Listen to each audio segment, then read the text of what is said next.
today we have a very special guest, Aown Muhammad Sahi. Thank you, Aown bhai, for accepting my invitation for the podcast. You're welcome, Walid. Can you please introduce yourself to me and my audience as well? Sure. My name is On Muhammad Sahi. I'm based in Faisalabad, Pakistan, and I completed my education MBA marketing from Lahore School of Economics. And from the very beginning, I was always leaned towards entrepreneurship. But during your MBA, your instructors they motivate you and they prepare you for the job market. So same happened with me. They developed my interest towards job, but I was fortunate enough that I didn't landed a good job. So eventually I stick to my plan of the entrepreneurship world. During my education, I started few ventures. One of them was starting a t-shirts and tees brand during my university time, which was badly failed. And during my university time, I helped my brother in setting up a pizza chain with the name Apple 9. That was a successful venture. I helped him from the foundation, from hiring good chefs, building team, marketing plan, launching everything, and also helped him with the operations. The restaurant business is a tough one. And after few years after completion of my MBA, I started my own company, Sahi and Sons. I was exporting Himalayan pink salt from Pakistan before COVID. And during COVID, all of our businesses were closed down. And I turned towards LinkedIn and I had a lot of business opportunities through LinkedIn that we will discuss later in our today's episode. Okay, very nice. And by the way, what's your age now? And when you done your bachelor's and master's? So I completed my MBA marketing back in 2015, and last year I turned 31. Okay, very nice. I think 31, yeah. Okay, and can you tell us more about journey as an entrepreneur, particularly how you ventured into Amazon FBA, specializing in Himalayan pink salt exports? So I think this. I want to make it clear here that my pink salt business wasn't on Amazon FBA. So I started exporting it as a container load to other companies. So it was more B2B, not B2C model. And I did some work on Amazon, but it was primarily helping other entrepreneurs who were interested to set up their companies in UK and United States and starting their Amazon stores. I did build some team who were experts in Amazon space, and I had helped them in launching their stores. But for my pink salt business, it was primarily B2B. I also built my own brand for pink salt, which we were mainly selling in Europe. We have our office in Spain, and we were covering the retail sector of European market. Okay, very nice. And how do you balance your roles as a CEO of Sahi and Son and your other ventures such as the Growth Mindset Company and your advisory role at GuidePoint? Well, it's a good question. So when you are into multiple ventures and doing multiple businesses at the same time, so it becomes challenging that how you are going to manage your business. So the first key thing that helps you in running multiple businesses is that you have team for your different ventures who help you in leading the company, and you only come in when you are required there, be it in person or they need any advice from myself. Otherwise, the key to success here is that you have your teams. For example, in my pink salt business, I had a procurement team who was dedicated working in procuring the best quality salt from mines. Then we had resources who were offering us best processing services, facilities, and I was mainly interacting on the customer sides when it comes in the pink salt business. And the growth mindset company, through this company, I started primarily offering personal branding services, workshops to corporate sector and individuals, helping them with their personal brand on LinkedIn and online, plus offline as well. And now we have onboarded different key players and also some other talent who will be working under my company as an associate trainer. One of them that we are going to very soon. She is a TEDx speaker and she also have been organizing TEDx events in London.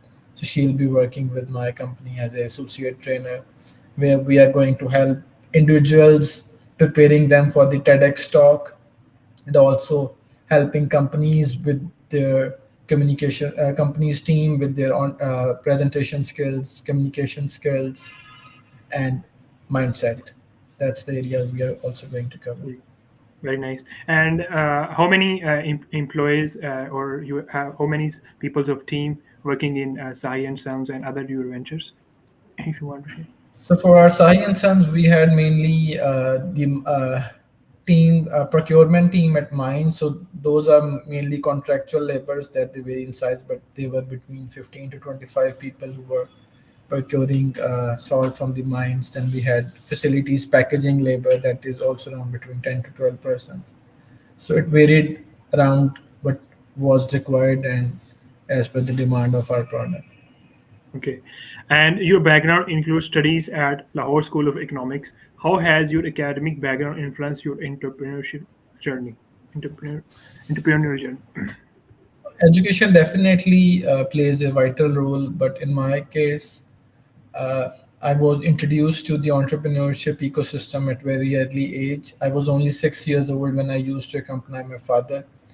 He used to own a confectionery business, so I used to accompany him in his factory, seeing him that how the practical side of business is being done, how he was communicating with his suppliers, how he was negotiating with suppliers, how his delegating the task to his team, and how he's interacting with his customers. So I was fortunate enough to get the practical induction to the entrepreneurship system, though it was very traditional.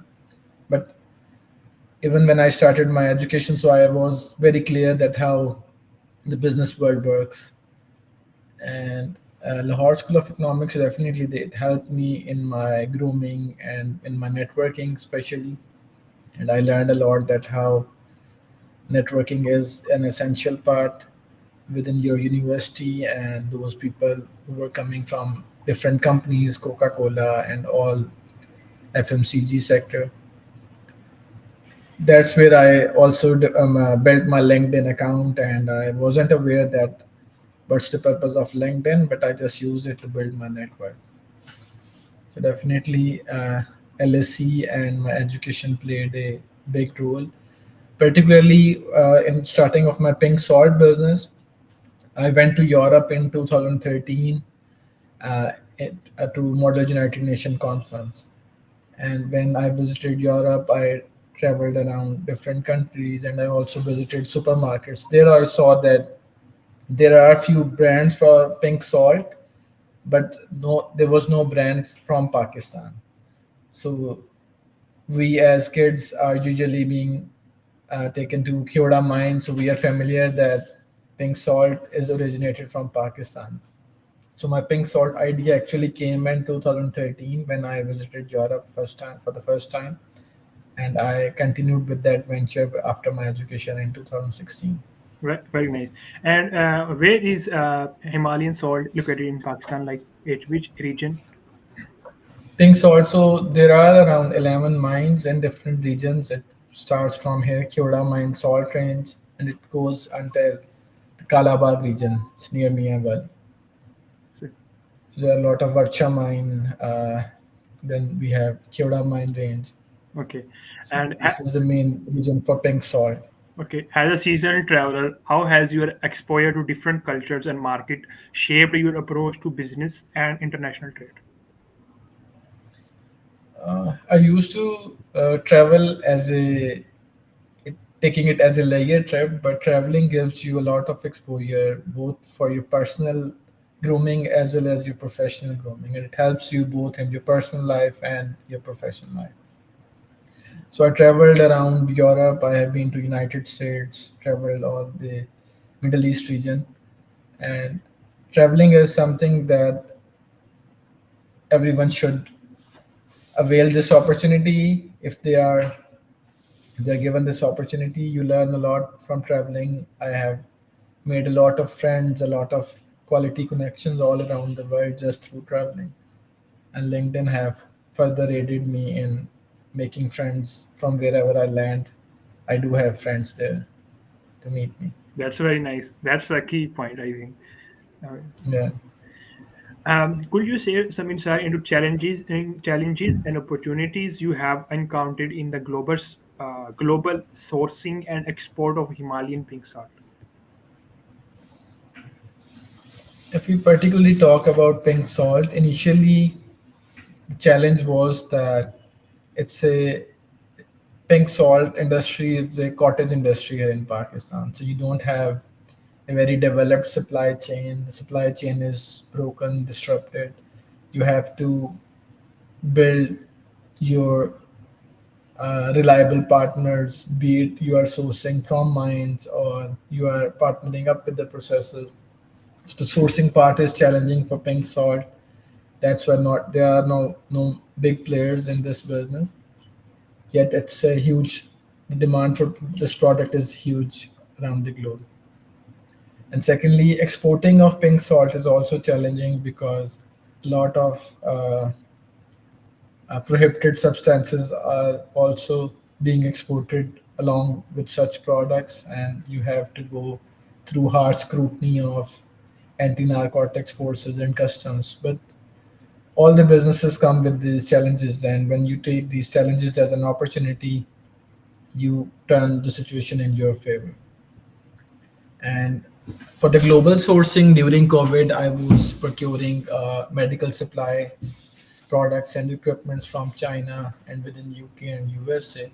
So during COVID, the challenges were, you can say, 10 times more challenges than the normal business activities because factories were strictly being monitored by government, local governments in China and across the globe. They were facing lockdowns.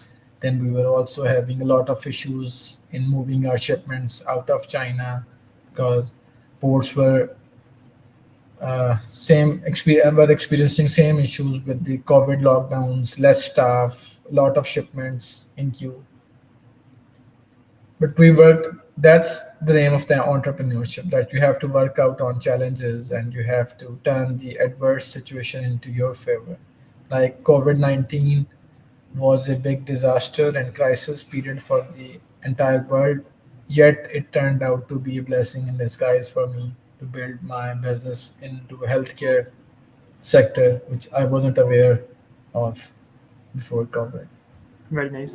And when you decided to do the Himalayan salt business, and after you like logistics problem solved, so how you done marketing of your business, like doing sales through Amazon or website, or what sort of things you done?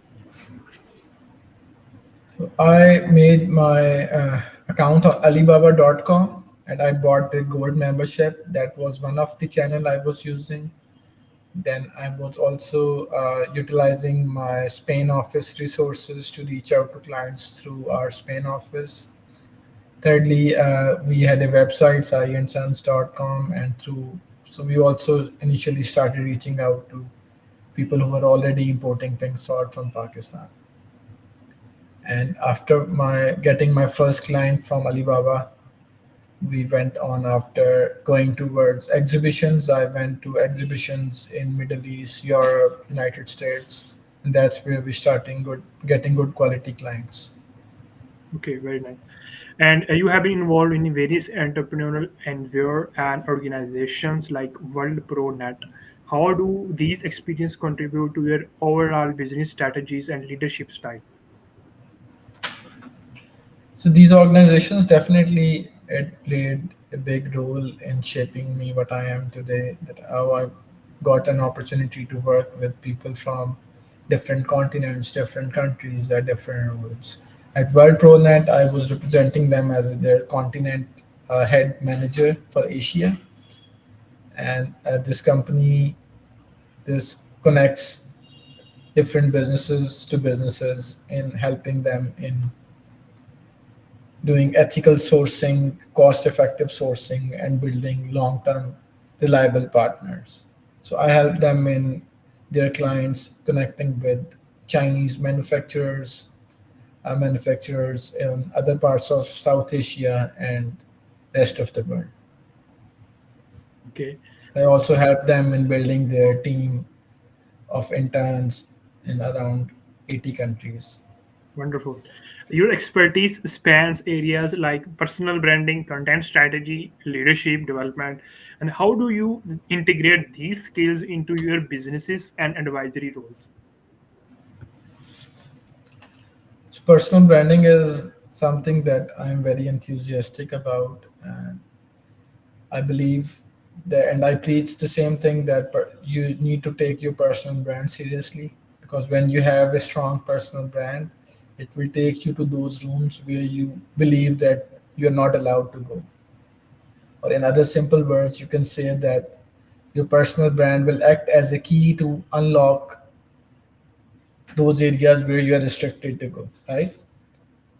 And I am passionately helping entrepreneurs, university graduates, corporate world that they need to invest in their personal brands, their individual personal brands, and for corporate sector, they need to empower their employees in building their personal brand and having a content strategy not only for their company but also for their personal profiles opens up a lot of opportunities for their exponential growth, forming new strategic partnerships, and helps them in building a healthy talent pool. Very nice. And these skills or these expertise I use in my own business as well, and in advisory roles.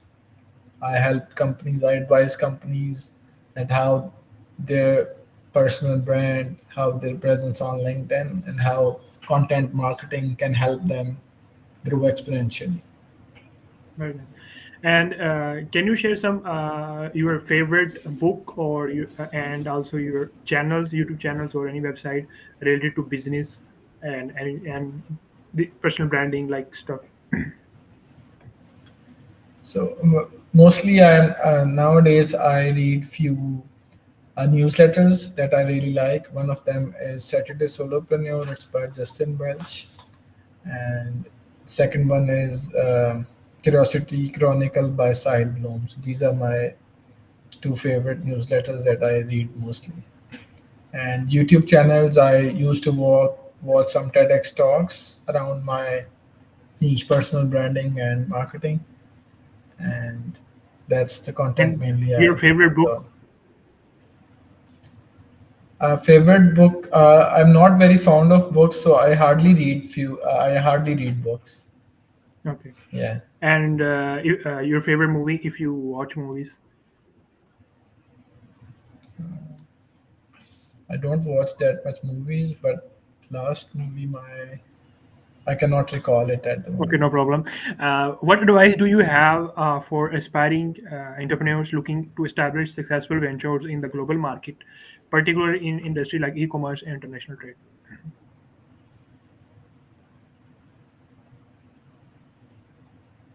Can you ask more specific questions? Are you asking that what advice I can share with the new entrepreneurs, aspiring Aspiring, entrepreneurs? That's aspiring.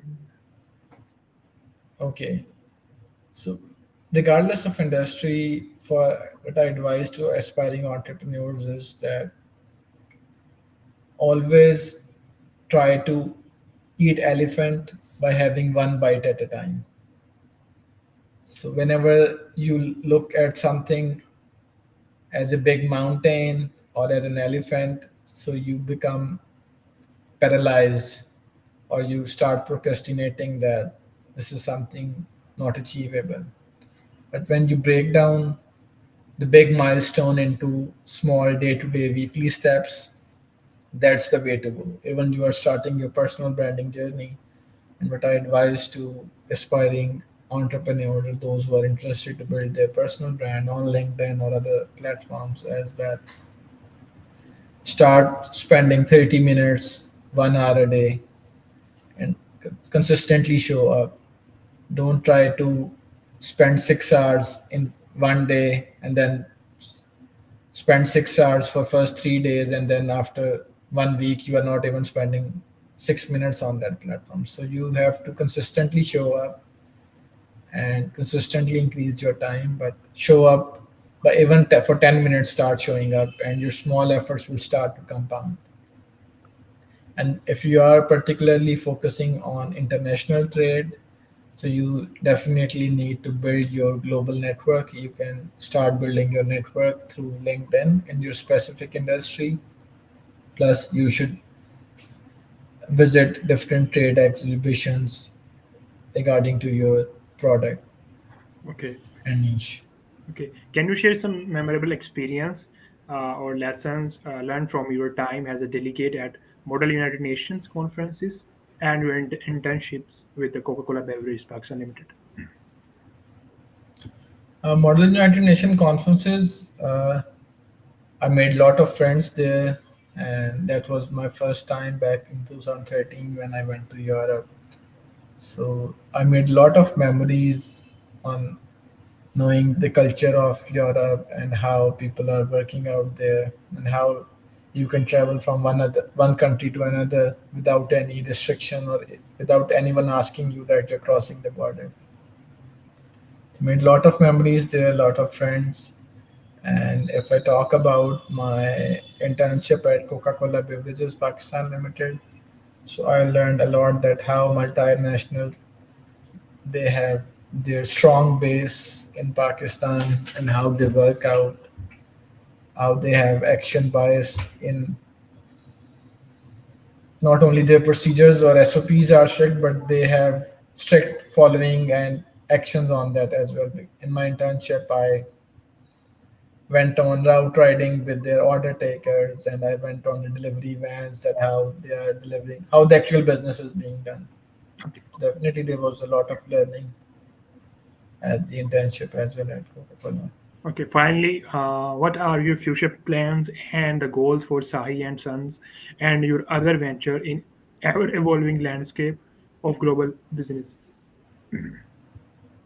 Sahi and Sons, after COVID, we our businesses was disrupted for some time, and my focus was also diverted because I was more into the international trade for medical supply business. For now, Sai and Sons, we are forming some strategic partnerships across the globe where those companies will be representing us and connecting us to major players in the market. And we have some other ventures in the line. One of the ventures that we are working on is launching our subscription based design agency, where we will be working with corporations, startups, and top performer solopreneurs, working as their extended arm as a creative director and design team. Okay. Very nice. Yeah. And my question is complete, and it has been I think 30 minutes, but I my questions all of them is complete. And what's your lastly, what's your remarks and feedback about this type of podcast? This is a very good initiative. If you become more strategic about your podcast and content, so you will have a lot of content to distribute along different platforms. If you can specify your guest niche or what niche you are trying to cover, and if you can set a theme of your podcast, that what you are trying to ask and what value your audience will get. If you can bring more clarity on that, I think that podcast is definitely a lot of people are looking at to start for their content, because if from one episode of your podcast you can create around 30-40 pieces of your content, so definitely it will Hmm. flood your content And store. this is 52 number podcast, and a lot of content I think is clips has been to made, and yeah, it's a lot of thing. Definitely, if you can take snippets of different episodes, And you there is can a use it AI as. tools I think available which cuts your all the podcast into pieces. Yes, And there are AI tools that. takes few minutes to, and also publish in you know, different social media platforms on that's go. very nice. And your last message to audience and me about anything you want to share. To entrepreneurs and even who are not entrepreneurs, that focus on living your life, not as that you have to live your life to work, but work to live your life. And to entrepreneurs, take every challenge as an opportunity, and don't take challenges just as challenges or roadblocks. Once you will start taking it as an opportunity for you, all the challenges will, with the passage of time, will start into your, uh, you can say, it will act as a bridge to your success. And secondly, you should enjoy your journey and make sure you are kind, you have kindness and empathy for others. Kindness and empathy will take you to a long way. Okay. Thank you, on Muhammad Sahib Bhai, for joining the podcast and giving a valuable learnings of your life and experience. Thank you for joining. Uh, Take care. Allah Hafiz. You're welcome, Ali. Thank you. Okay. Allah. Allah Hafiz.